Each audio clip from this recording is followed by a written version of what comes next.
Okay, so this is the last video I'll be making in the series of the L28 engine with the Maxima head on the test stand, custom built test stand.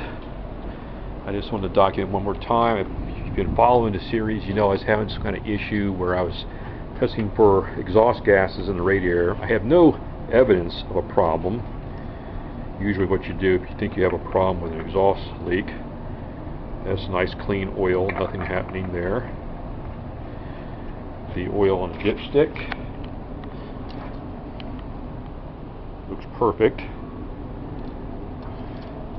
And I never really noticed any kind of oil residue here. So I have no real reason to think that there was an exhaust gas problem, but my tests kept coming up positive until the last couple of times I did it, and I haven't been able to get a positive test since then. So either there was some residual whatever in the coolant, or whatever the causing the leak has resolved itself through rust, corrosion, or whatever. I don't know. All I know is it's working great. But I figured I'd demo it one more time. I also cleaned up my wiring harness a little bit. It's probably not very obvious from this point, but I had a lot of excess wiring, you know, because when I first made the harness, I had no idea what the layout was going to be, so I left everything long. So what I did is I went through and cut it, and shortened up leads and whatnot. Got rid of the. I used to have that little switch in there, to turn on individual things. Got rid of that. So it's pretty, and I better secured the module there. I soldered these on just so I could pop. If you followed, you'll know that I got these reversed, and it caused an enormous amount of problems. So everything's good to go now, but I figured I'd just start it one more time, just for the sake of history, and show you how it runs when it's all set up. Engine's cold. I think I might have started it this morning, but I only ran it for a couple minutes just to check things out. Still have the fuel pressure gauge hooked up to it. The plan will be is I'm going to take the engine, all the manifolds off, the alternator off, pull the basic engine off, and then I want my buddy Jeff to either bring his engine, his turbo motor over here. Without the turbo, we'll just put this manifold back on, just test out the basically test out the head and the block, and run. Or he can just take the whole test unit out to his place. Whatever works out best for him is what's matter. Half the stuff on is his anyway. So let him play with it some, get it out of my garage. Then I'll just mothball this engine. I'll drain the water out, obviously. Drain the oil, just kind of put it away. It was purchased as a spare engine anyway, just for that boy. And now that I've got it working out. Oh, you see I have the other head over there. I'm still playing around with that. We'll see how that. I'm checking it for flatness, and that was the actual M482 head that it came with. But anyway, let's start up and see how it sounds. Just get one last run just for the fun of it.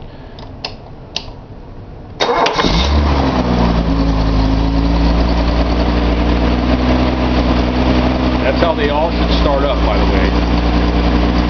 If your engine doesn't start like that, that means you've got a problem somewhere. There's no reason why these things should be difficult to start at all. Take a good look at it.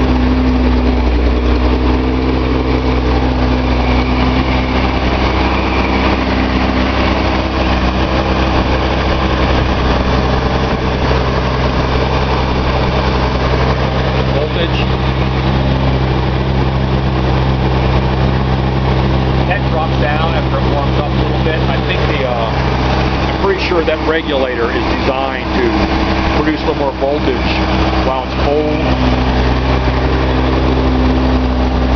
Here's our pressures. That oil pressure is, that middle reading is 70, so I'm probably running about, I don't know, 60 pounds right now. It'll drop down when that temperature comes up.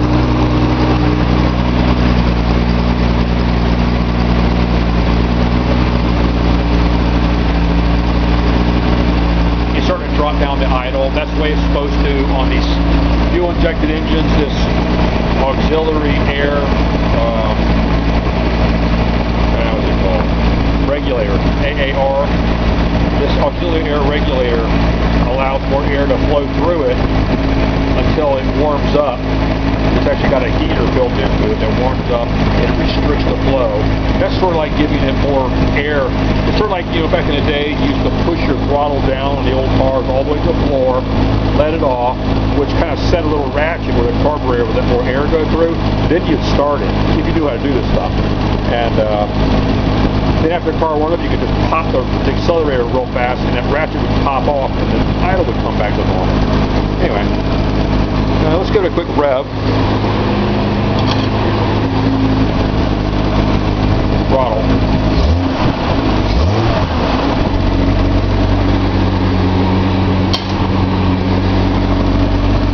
There you have it.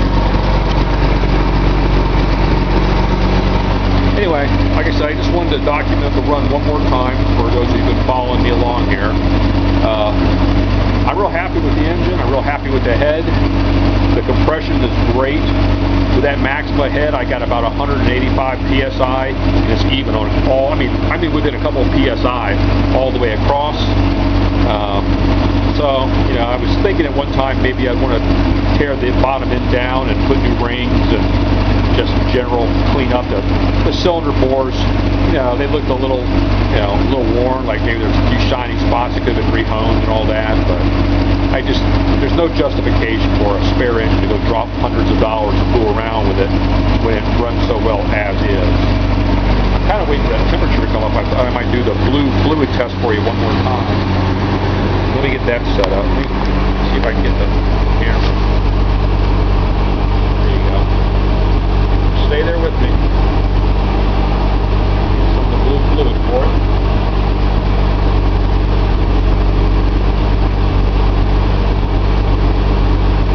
Maybe by the time I get the stuff poured, I'll be ready to do the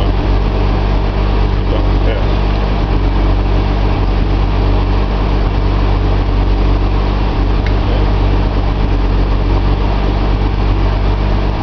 That?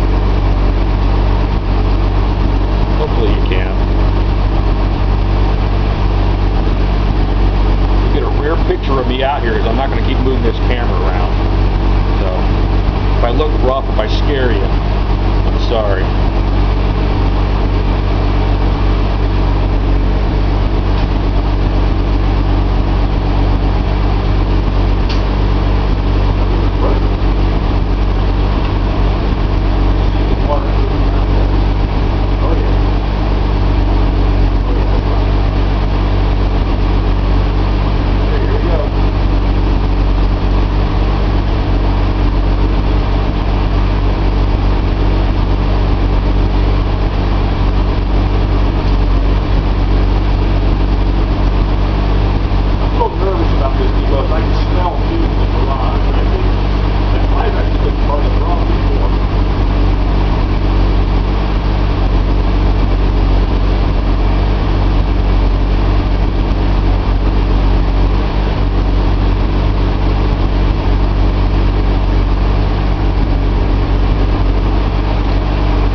shut y'all down now.